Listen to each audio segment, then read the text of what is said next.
and I see a huge star falling. Iran, where state media has now confirmed the death of President Ibrahim Raisi and the country's foreign minister after a deadly helicopter crash. Pray for Texas. Pray for Texas. Pray for Texas. We are out here in West Temple, where there was so much destruction from the tornado last night.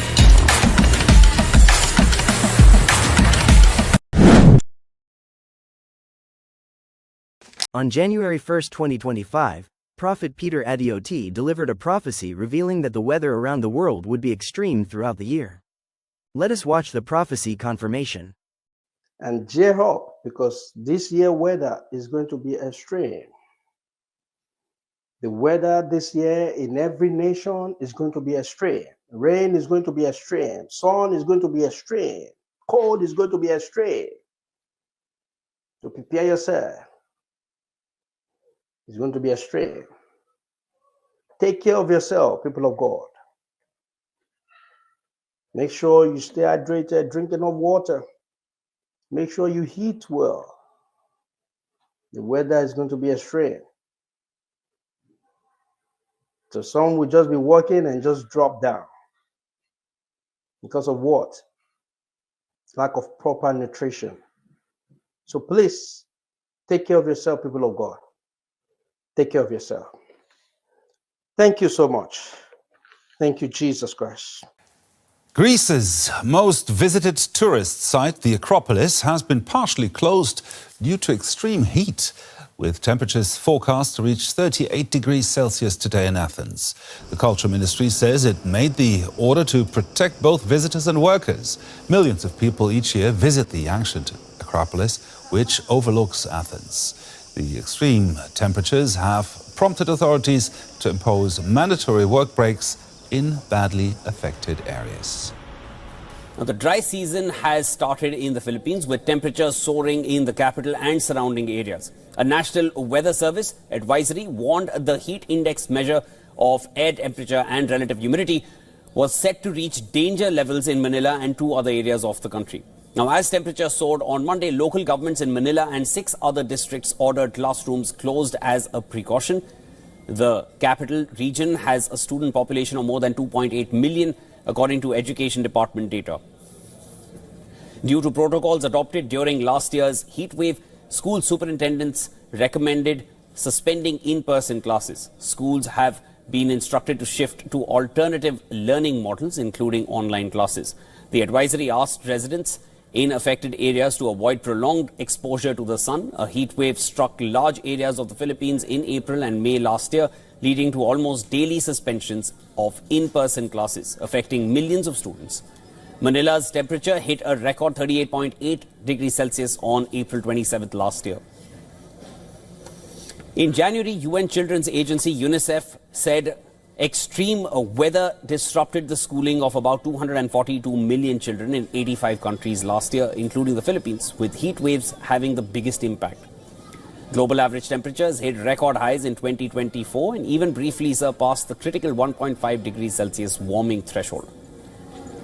Area right now, Chris. Yeah, kind of circling the wagon right now. The city has not seen anything yet. We've had some to the east, to the northeast, and northwest, and southwest. Right now, still sitting at 91 degrees, 98 in Newark, 98 in Toms River. So the stifling heat and humidity is still locked in place here. And a front is trying to push on into it. It feels like 103 at this hour, still in Newark, and 108 in Toms River. Heat indices between 95 and 100 through the city and into Long Island. Live radar, that last little what's left of that shower and thunderstorm continues to move across the North Fork of the east end of Long Island. But we're watching this to the west. There's been some pretty rough weather, in particular in southeast sections of Pennsylvania. We had tornado warnings that came up and now have expired. Now we have a severe thunderstorm warning. Bucks, Delaware, Montgomery, and Philadelphia County. A lot of lightning strikes, heavy downpours. We're hearing reports of a town in Coatesville already, some water rescues. There's a lot of flooding going on here with rainfall rates of 1 to 2 inches per hour. This could very well enter Mercer County, the southern end of Hunterdon County, and then the southern half of Somerset County in New Jersey in our viewing area. area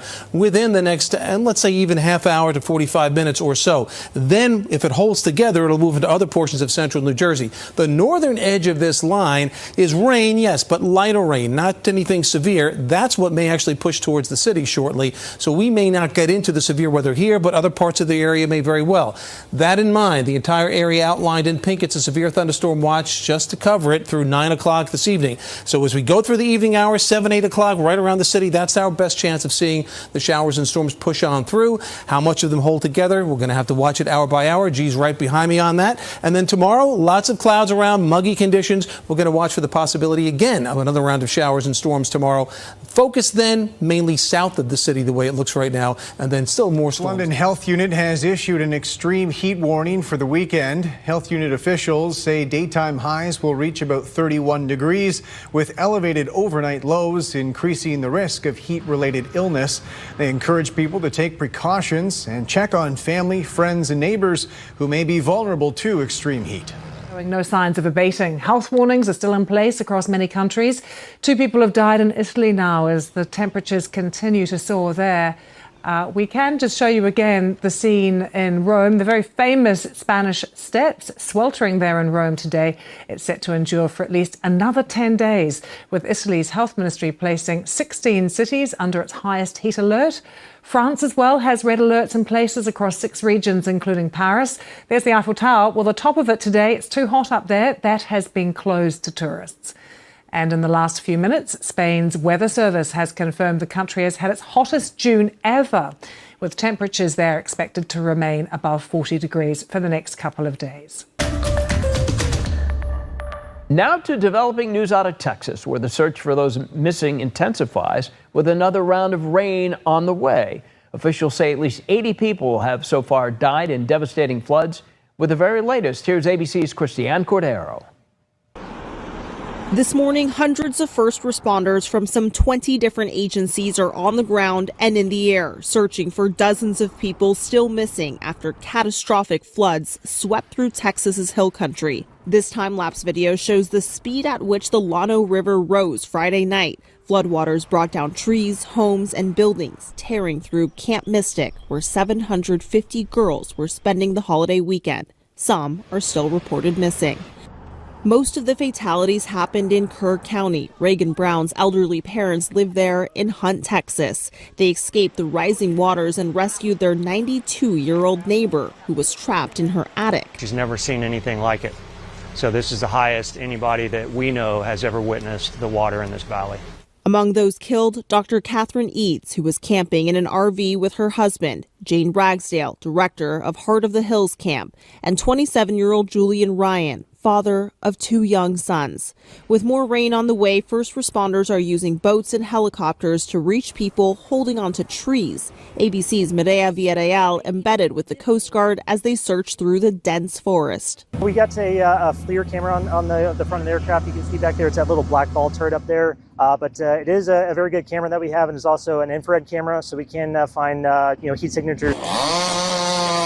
President Trump has signed a major disaster declaration for the area, and FEMA is now on the ground to assist. But questions remain about the future of the agency. When asked about his plans to phase out FEMA, which he previously said could happen by the end of the year, Trump said this. Well, FEMA is something we can talk about later, but right now they're busy working, so we'll leave it at that.